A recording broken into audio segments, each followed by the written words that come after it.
say feel that bass. We gon' shake up this place.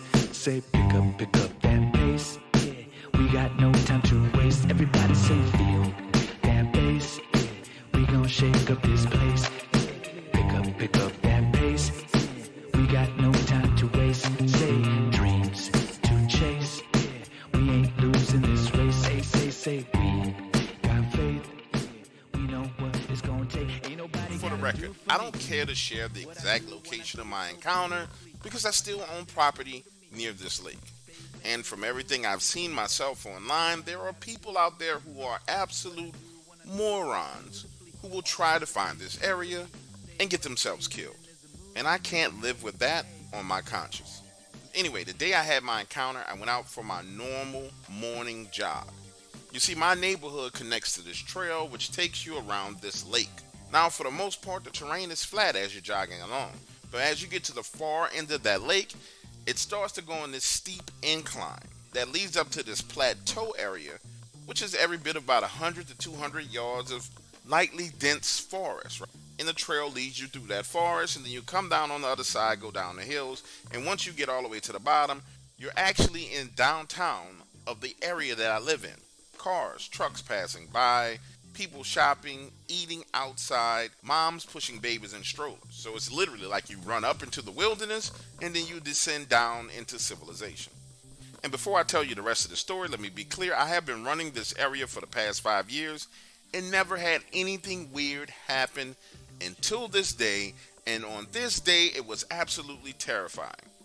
Now, it's Saturday morning. The sun has been up for a little while. I'm out running the same path that I always run. And just so you can feel the full dynamics of what I was going through, I'll never forget this day because I'm jogging along listening to Eminem. Now, as I'm running, I get to the area where the hills begin. And I notice something extremely strange. There are these goats on the pathway to which I run. They're right on the edge of the path, grazing and eating grass. Now, to be clear with you, on the other side of this plateau is a giant ridge that drops down and just leads out into freaking wilderness. So it was nothing for us in this area to see deer walking down Main Street, goats, you name it, we've seen it. But what I found odd was that wild goats typically stay away from humans.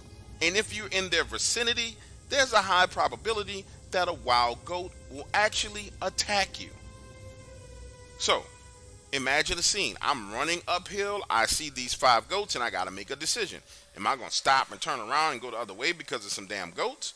Or I'm gonna run past them? So I decide, listen, I'ma floor it, run straight past them.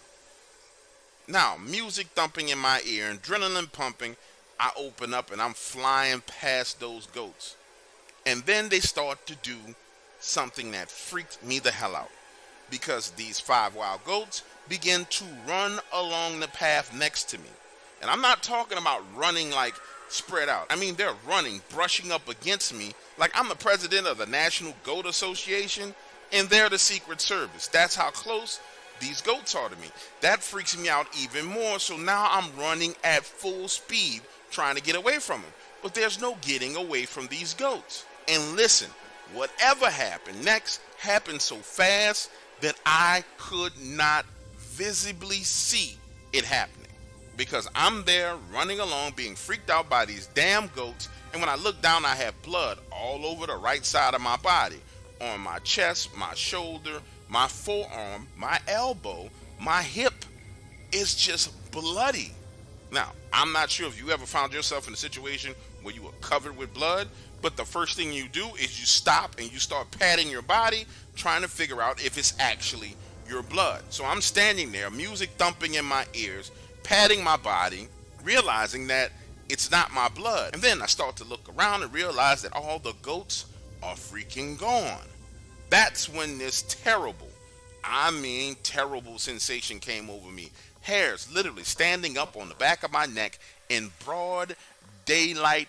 I turn and look over my shoulder, and there is a giant, and when I say giant, I mean 9 foot tall, giant standing gray wolf with blood all over its muzzle, and it has this goat pinned down under one of its feet.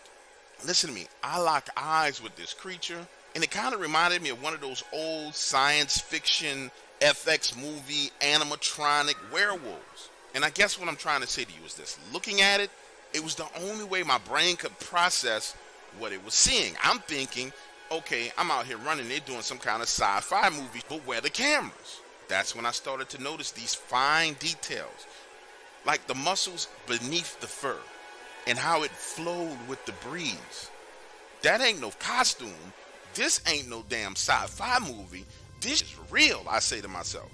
Now, I'm thinking, oh, it's a giant wolf. It just ate a goat. What do you do? What do you do?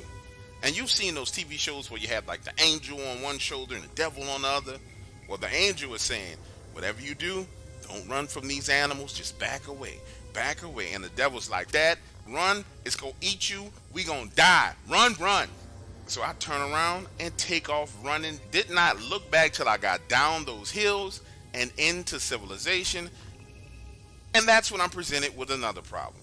Now remember, I'm running, but the whole right side of my body is soaked in blood. All on my neck, all on my chest, all on my right shoulder, my forearm, my elbow, my hip. I am drenched in goat's blood. So understand, now I'm jogging past women pushing their babies in strollers, people parking their cars, getting out, and I'm drenched in blood. 5 minutes later, the police done stopped me, and I'm trying to explain to them what happened. Now, there's two cops. One cop is pressing me hard, saying, listen, if it's true what you say, then there should be some blood in that area. We're going to put you inside the vehicle, and we're going to take you back up to that area, and we're going to take a look around. Now, get this. The other cop who had previously asked me for my ID hands me my ID back and says, listen, if I were you, I wouldn't go running on that part of the trail during this time of year. You understand what I'm saying to you? I look at him and nod. He nods back at me and says, now go home and change your clothes. As I'm walking away, I hear the two of them having an argument. The guy who just let me go calling the other guy rookie, saying, listen, rookie, there's some things about this job that you don't know yet. And there's some situations around here that we'd rather not stick our fingers. And there's some events that happen around here which are way above our pay grade and lead us to nothing but headaches. This is one of those situations. So I need you to let this go, get in the car, and let's go on about our business. Now, that's my story. And naturally, I'm pretty sure you're saying to yourself, does this guy freaking go running in that same location anymore? And the answer is yes. I still go running around that lake, but I never run up those hills to that plateau and down. I run all the way around till I get to where the hill starts, turn around, and then run all the way back around, and that's my one lap around the lake.